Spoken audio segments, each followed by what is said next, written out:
Hello students, जैसे कि हमने अपने प्रीवियस लेक्चर में chapter number 2 of chemistry that is matter around us pure complete कर लिया था अलॉन्ग विद नोट्स। आज हम करेंगे उसके एक्सरसाइज क्वेश्चंस। तो फर्स्ट क्वेश्चन है आपके पास, which separation technique will you apply for the separation of the following. आपको इसमें बहुत सारे सॉल्यूशंस और मिक्सचर दिए हैं, उन्हें उनके कंपोनेंट्स को आप सेपरेट कैसे करोगे, आपको वो टेक्निक का नाम लिखना है। ठीक है, आपको सिर्फ टेक्निक का नाम लिखना है, which separation technique. So first of all ये है आपके पास क्वेश्चन नंबर 1। फर्स्ट क्या गिवन है इसमें, सेपरेशन ऑफ द फॉलोइंग। तो फर्स्ट है इसमें sodium chloride from its solution in water. मतलब सोडियम क्लोराइड है जो नमक है वो किसमें मिलाया गया है, वाटर में। तो ये इसका था जो हमने लास्ट में किया था क्रिस्टलाइजेशन, बट इसको किससे और से कर सकते हैं, इवेपोरेशन। तो अगर आप चाहो तो इवेपोरेशन एंड क्रिस्टलाइजेशन बोथ लिख सकते हो, बट मैं प्रेफर कर रही हूँ इवेपोरेशन क्योंकि इजी रहेगा आप लोगों को लर्न करने के लिए। Second one we have ammonium chloride from a mixture containing sodium chloride and ammonium chloride. तो इसका हमने करा था एक सेपरेटिंग फनल उल्टी कर रख के, वो प्रोसेस क्या था हमारे पास, सब्लिमेशन। ठीक है, उसमें हमने सब्लिमेशन यूज किया था, in which solid changes directly into vapours. ठीक है, सब्लिमेशन वाला टेक्निक यूज करी थी हमने, उससे जो सेपरेटिंग फनल के नेक पे है आपके पास अमोनियम क्लोराइड डिपॉजिट हो गया था और सोडियम क्लोराइड जो है वो नीचे रह गया था। Volatile and non volatile substances वाला सॉल्यूटर सॉल्वेंट वाला वो वाला एक्सपेरिमेंट, उसमें सब्लिमेशन था। नेक्स्ट है आपके पास C, small pieces of metal in engine oil of a car. Engine oil है आपके कार में, उसमें स्मॉल पीसीज ऑफ मेटल है, मेटल। तो इसको आप सेंट्रीफ्यूगेशन से कर सकते हो। सेंट्रीफ्यूगेशन से क्या होगा, जैसे ही आप ऑयल को तेज घुमाओगे जो मेटल पार्टिकल्स हैं वो भारी होने की वजह से क्या आ जाएंगे, बाहर। ठीक है, तो इसमें क्या यूज कर सकते हो आप, सेंट्रीफ्यूगेशन। नेक्स्ट है आपके पास D, different pigment from an extract flower, from an extract of flower petals. ठीक है, एक फ्लावर पेटल है उसमें से आपको नेचुरल जो उसके पिगमेंट्स है अलग अलग कलर के वो अलग करना है। तो वो किससे करा था हमने, क्रोमैटोग्राफी।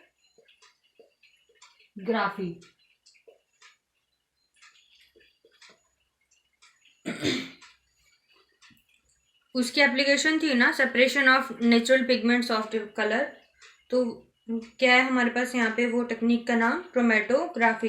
फिर बटर फ्रॉम कर्ड के लिए सेम था, सेंट्रीफ्यूगेशन।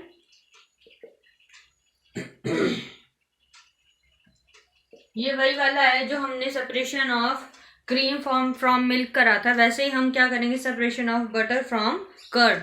यहाँ पे जो कर्ड है वो मिल्क की जगह है और वहां पे जो क्रीम थी यहाँ पे क्या है, बटर। ठीक है, फिर है नेक्स्ट हमारे पास oil from water. Two immiscible liquids का करा था ना, तो उसमें क्या करा था, separating funnel. Separating funnel use करी थी ना टू इमिसिबल लिक्विड्स को। इमिसिबल लिक्विड्स मतलब जो आपस में मिल नहीं सकते, और ऑयल और वाटर वैसे ही इमिसिबल लिक्विड्स हैं हमारे पास। फिर नेक्स्ट है हमारे पास टी लीव्स फ्रॉम टी। मतलब कि चाय पत्ती का जो पौधा होता है, टी प्लांट होता है जो, उसमें से टी लीव्स कैसे अलग करते हैं, सिंपल है, हैंड पिकिंग, हाथ से तोड़ते हैं ना हम इसे।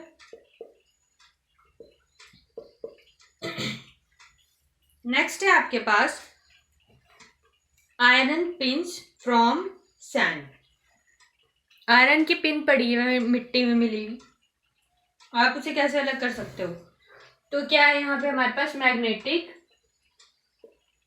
सेपरेशन। इसमें क्या करोगे, कोई भी जो आपके पास सब्सटेंस होगा जिसमें मैग्नेटिक प्रॉपर्टीज होंगी, वो क्या करेगा, मेटल को अपनी तरफ अट्रैक्ट करेगा, आयरन को अपनी तरफ अट्रैक्ट करेगा। तो हम क्या करेंगे, मैग्नेटिक सेपरेशन, उसके पास एक मैग्नेट ले जाएंगे और उस मैग्नेट में चिपक के जो आयरन है वो हमारे पास इजीली आ जाएगा। उसके बाद आपके पास है व्हीट ग्रेन्स फ्रॉम हस्क। ये आपने 8th क्लास में पढ़ा है, विनोइंग। विनोइंग एक टेक्निक होती है जिससे जो वीट होता है वो हस्क क्या होता है, जो उसका बाहर का छिलका होता है उससे अलग किया जाता है। ठीक है, 8th क्लास में आपको इसके बारे में पढ़ाया गया है। फिर है fine mud particles suspended in water. मिट्टी के पार्टिकल्स मतलब जो मड है, मड किसको बोलते हैं, वैसे तो कीचड़ को बोलते हैं। कीचड़ जो पानी में मिला हुआ हो वो किससे अलग कर सकते हैं, सेंट्रीफ्यूगेशन। जो लाइटर पार्टिकल होंगे बड के वो सेंटर में डिपॉजिट हो जाएंगे और जो हैवियर पार्टिकल होंगे वो बाहर निकल जाएंगे। तो सेंट्रीफ्यूगेशन से क्या आप मड पार्टिकल्स को वाटर से अलग कर सकते हो। ठीक है, अब क्वेश्चन नंबर 2 है आपके पास, write the steps you would use for making tea. आपको स्टेप्स लिखने हैं जो आप चाय बनाने के लिए यूज करोगे। Use the word solution, solvent, solute, dissolve, soluble, insoluble, filtrate and residue. एक तरह से बोलो तो आपको केमिस्ट्री की लैंग्वेज में टी मेकिंग का प्रोसीजर लिखना है। ठीक है, तो मैंने एक स्मॉल सा प्रोसीजर लिखा है, वो सभी नोट कर लीजिएगा आप लोग। तो first of all take 1 cup of solvent. ठीक है, सॉल्वेंट क्या है यहाँ पे, वाटर। तो आप चाहो तो ब्रैकेट में मेंशन कर सकते हो। ठीक है, heat up the solvent, solvent को हीट करा। ठीक है, as the solvent starts boiling, जैसे ही सॉल्वेंट उबलने लगा, डिजॉल्व टू सॉल्यूबल सॉल्यूट्स। कौन से हैं, शुगर एंड मिल्क। ब्रैकेट में ही लिखना है इन्हें, क्योंकि एग्जाम में आपको मेंशन नहीं करना है, सिर्फ आपके समझने के लिए। ठीक है, एंड 1 इनसॉल्यूबल सॉल्यूट, ब्रैकेट में लिखो। इनसॉल्यूबल कौन सा है, टी लीव्स। ठीक है, अगेन बॉयल अप दी। अब देखो पहले हमने क्या बॉयल करा था, सॉल्वेंट, और अब हम क्या बॉयल करेंगे, जो कंप्लीट हमारे पास सॉल्यूशन है। ठीक है, एंड आफ्टर बॉइलिंग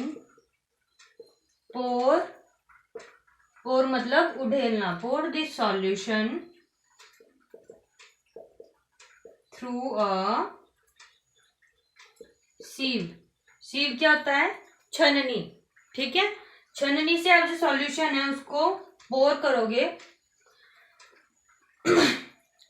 छननी में आप सॉल्यूशन को पोर करोगे, छननी में आप सॉल्यूशन को डालोगे, तो उससे क्या होगा, जो आपका फिल्ट्रेट होगा, filtrate that is T is obtained in the beaker. ठीक है, जो आपका फिल्ट्रेट है वो आपको बीकर में मिल जाएगा, और जो रेजिड्यू होगा दैट इज चाय पत्ती या फिर टी लीव्स, वो आपकी सीव में रह जाएगा। ठीक है, through a सीव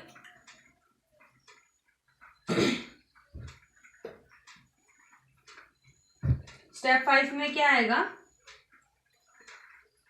separate the filtrate obtained after filtration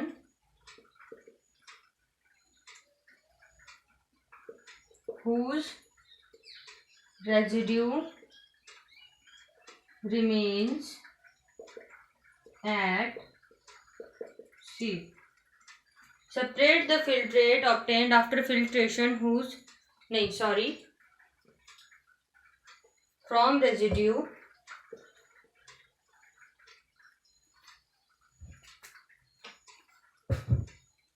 that remains at sieve.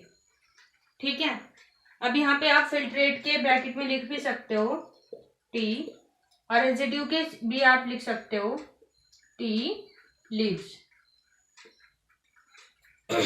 Simple 5 step का है आपके पास प्रोसीजर। इसमें मैंने सारे वर्ड्स यूज करे हैं, देखो solute, solvent, dissolve, insoluble, soluble, और क्या यूज करना था आपको, फिल्ट्रेट एंड रेजिड्यू। ठीक है, जो क्वेश्चन नंबर 3 है वो आपको क्लास में करवा दिया जाएगा नेक्स्ट टाइम। क्वेश्चन नंबर 4 है, देखो क्वेश्चन नंबर 4 में क्या है आपके पास, explain the following giving example. Question number 4, तो first of all we have saturated solution. Saturated solution जो एक्सप्लेन द फॉलोइंग है, इसमें आपको क्या करना है, सबसे पहले सुन लीजिए ध्यान से। Saturated solution, pure substances, colloid और सस्पेंशन, सबसे पहले इन सभी की डेफिनेशन लिखनी है। ठीक है, अब देखो सैचुरेटेड सॉल्यूशन है, इसकी आपके पास सिर्फ डेफिनेशन है, तो सबसे पहले आपको क्या लिखनी है, सैचुरेटेड सॉल्यूशन की definition. The solution in which no more amount of solute can be added is called saturated solution. ठीक है, सबसे पहले आपको ये लिखना है। उसके बाद नेक्स्ट आपको एग्जांपल में क्या लिखना, सपोज, एग्जाम्पल मार्क करोगे आप लोग इसे, सपोज अ सॉल्यूशन या फिर a solvent can retain only 100 gram of solute, then a solution of 150 gram of solute is considered as saturated solution। ठीक है, इसका एग्जाम्पल ये लिखोगे क्योंकि इसका कोई एग्जाम्पल नहीं है प्रॉपर। ये था आपके पास फोर्थ का ए पार्ट, फोर्थ का A part. Next we have saturated solution की डेफिनेशन लिखनी है, उसके बाद आपको एग्जांपल लिखना है। इसमें लिखा है ना following giving examples. Pure substances की डेफिनेशन क्या है, तो प्योर सब्सटेंसेस की जो डेफिनेशन है वो आपको लिखनी है यहाँ पे। So we have pure substances, pure substances की डेफिनेशन है, दी सब्सटेंसेस और pure substance consist of a single type of, ये पार्टिकल या फिर पार्टिकल्स ही हैं basically, a single type of particle. ठीक है, आपको ये लिखनी है सिंपल सी डेफिनेशन। उसके बाद आपको ये 1 लाइन डेफिनेशन है ये, तो उसके बाद एग्जांपल क्या लिखना है, डिस्टिल्ड वाटर। डिस्टिल्ड वाटर आपके पास क्या है, प्योर फॉर्म ऑफ वाटर। ठीक है, नेक्स्ट है आपके पास कोलाइड। अब देखो जो कोलाइड है हमारे पास, उसकी आपको डेफिनेशन भी लिखनी है। It is a heterogeneous mixture but appears to be homogeneous, ये लिखना है कंप्लीट। उसके बाद आपको इसकी प्रॉपर्टीज भी लिखनी है। ठीक है, क्योंकि इसमें क्या लिखा है, एक्सप्लेन। एक्सप्लेन में आप जितना लिखोगे उतना कम है, डिफाइन नहीं लिखा है इसमें। जो ऊपर है यहाँ पे सैचुरेटेड और प्योर सब्सटेंसेस, उसकी सिर्फ आपके पास डेफिनेशन है तो आप सिर्फ उतना ही लिखोगे। बट जो आपके पास कोलाइड और सस्पेंशन है, इसकी आपके पास प्रॉपर्टीज भी है, तो आप प्रॉपर्टीज भी लिखोगे डेफिनेशन के बाद। जब आप प्रॉपर्टी डेफिनेशन लिख दोगे उसके बाद आप प्रॉपर्टीज लिख लोगे। उसके एग्जांपल क्या है आपके पास, स्मोक, फॉग एंड क्लाउड। ये किसके एग्जांपल हैं आपके पास, कोलाइड के। नेक्स्ट है आपके पास सस्पेंशन। सस्पेंशन की आप प्रॉपर्टीज डेफिनेशन लिखोगे। It is a heterogeneous mixture, ठीक है, in which solute particles are of recognisable size या फिर definite size and shape and can be seen from naked eyes, ये लिखोगे। उसके बाद आप उसकी सस्पेंशन की प्रॉपर प्रॉपर्टीज लिखोगे। ठीक है, उसके बाद लास्ट में आप एग्जांपल क्या लिखोगे,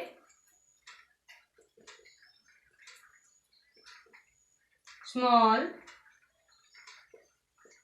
पीसीज ऑफ आयरन, या फिर आप एक और लिख सकते हो, टिंडल इफेक्ट। ठीक है, ये हो गया आपके पास 4 क्वेश्चंस आपके उसके। Now next we have question number 5।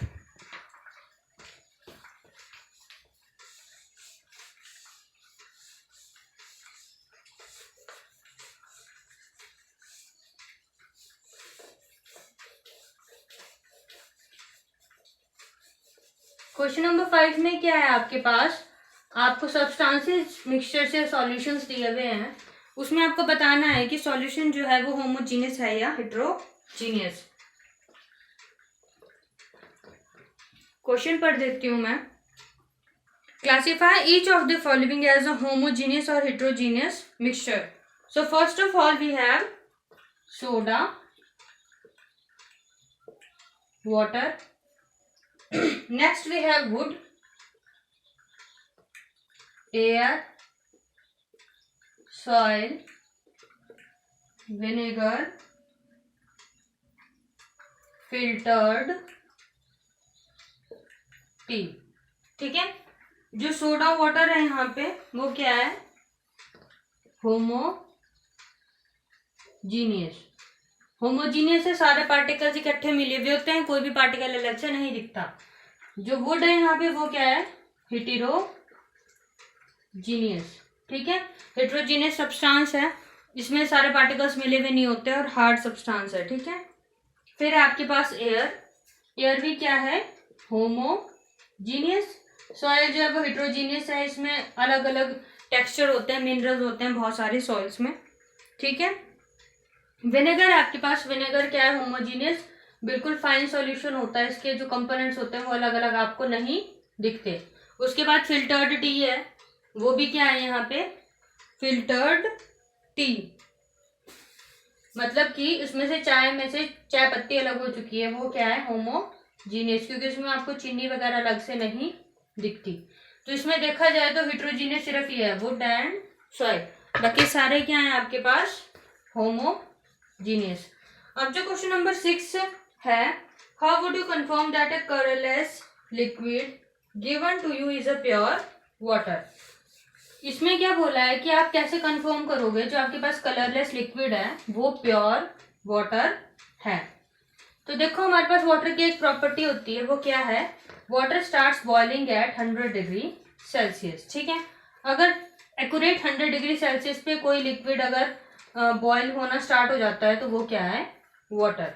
ठीक है, 100 डिग्री सेल्सियस का मतलब क्या है, 1 degree Celsius equals to 273 kelvin.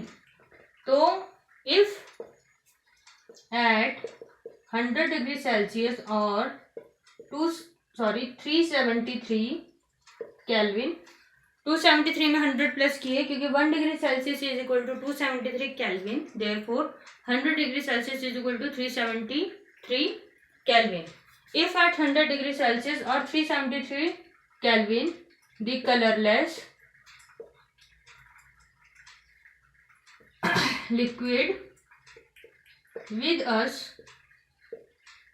starts boiling, ठीक है, then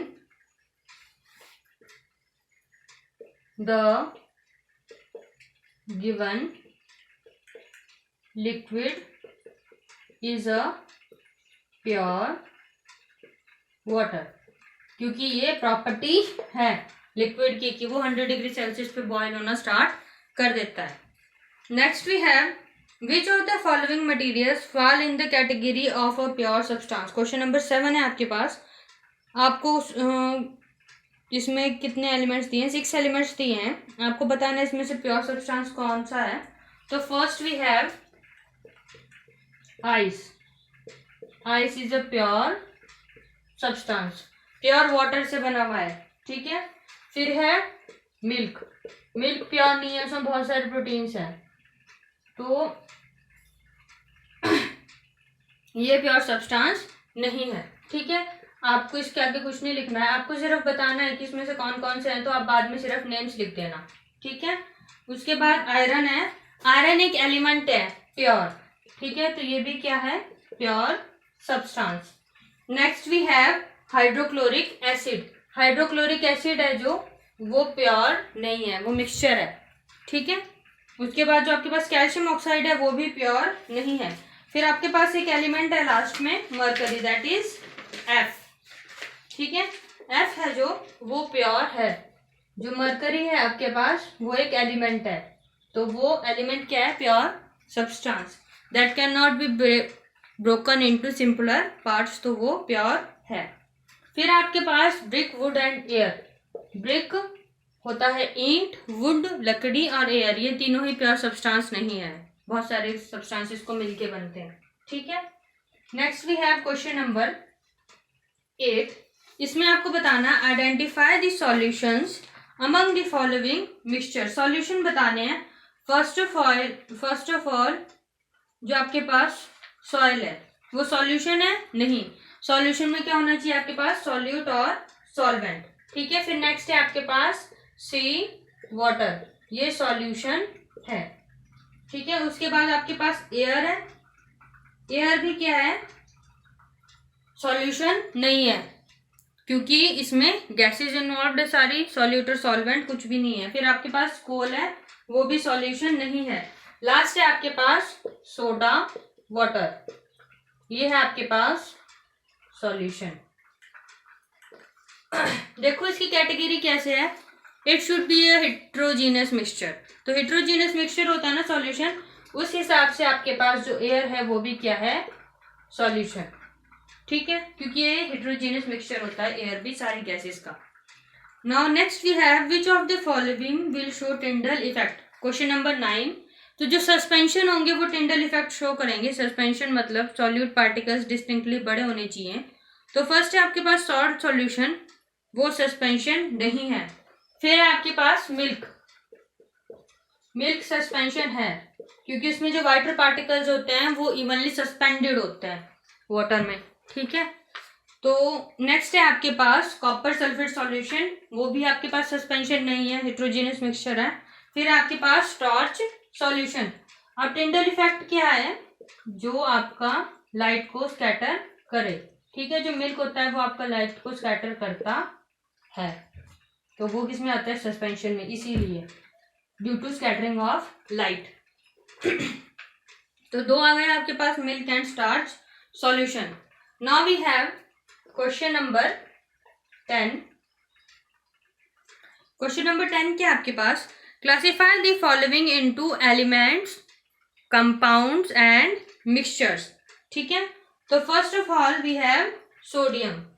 सोडियम क्या है आपके पास, मैं देखो एलिमेंट, कंपाउंड और मिक्सचर का सिर्फ सफिक्स का एक वर्ड लिखूंगी, क्योंकि काफी सारे दिए हैं आपको। तो first of all sodium, sodium क्या है आपके पास, एलिमेंट। पहले मैं इसके सारे एम तक लिख लेती हूँ। ए,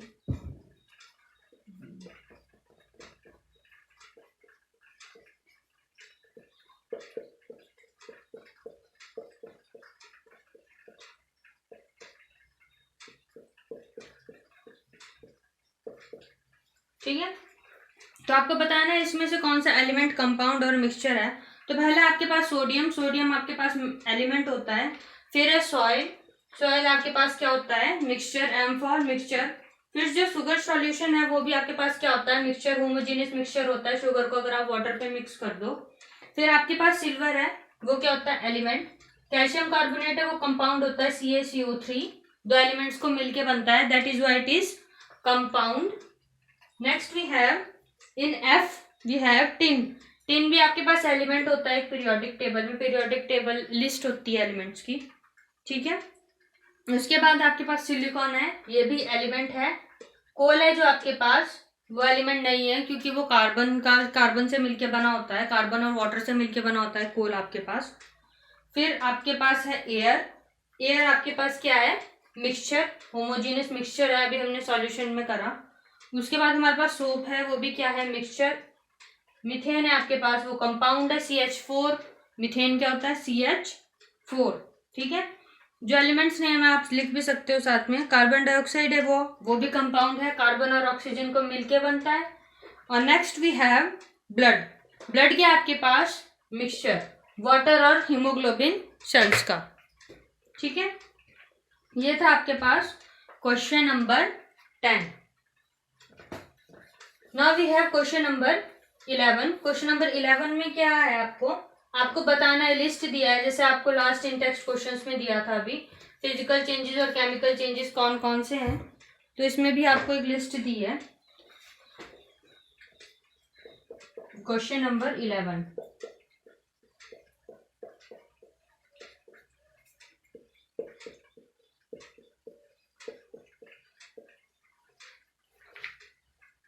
ग्रोथ ऑफ प्लांट्स क्या है? केमिकल चेंज, केमिकल प्रोसेस होता है इसमें, डाइजेशन वगैरह, रेस्पिरेशन वगैरह सब केमिकल प्रोसेसेस हैं। उसके बाद है rusting of iron. Rusting of iron air के साथ, ऑक्सीजन के साथ रिएक्ट करके जो आयरन है वो अपनी टॉप मोस्ट लेयर कोरोड करता है, रस्ट फॉर्म करता है, तो वो भी क्या है? Chemical change. Mixing of iron filings and salt, ठीक है, आयरन फिलिंग और सॉल्ट को मिक्स करेंगे। आयरन फिलिंग मतलब छोटे छोटे आयरन के टुकड़े, और सॉल्ट को मिलाएंगे तो वो क्या है? Physical change. सॉल्ट नहीं, सॉरी, सैंड। फिर है कुकिंग ऑफ फूड, वो क्या है? Chemical change. Digestion of food भी है chemical change. Freezing of water है, सॉलिड से लिक्विड कन्वर्ट, लिक्विड से सॉलिड में कन्वर्ट होता है ना, फ्रॉम वाटर टू आइस बनता है फ्रीजिंग ऑफ वाटर, तो वो क्या है? Physical change. Change in state of a matter is considered as physical change. Next we have burning of candle. Burning of candle में किसका यूज होता है? ऑक्सीजन का। तो that is we have chemical change. Chemical, आपका chemical reaction involve होता है। तो इसी के साथ आपकी जो एक्सरसाइज है वो कंप्लीट हो जाती है। आपके सारे एक्सरसाइज क्वेश्चंस कंप्लीट हो जाते हैं, और आपका chapter number 2 of chemistry, that is it is matter around us pure, is also completed. So I think आप एज सून एज पॉसिबल अपने नोट्स डिपॉजिट करवा दोगे, एंड एक्सरसाइज क्वेश्चंस भी। So thank you, this is all for today.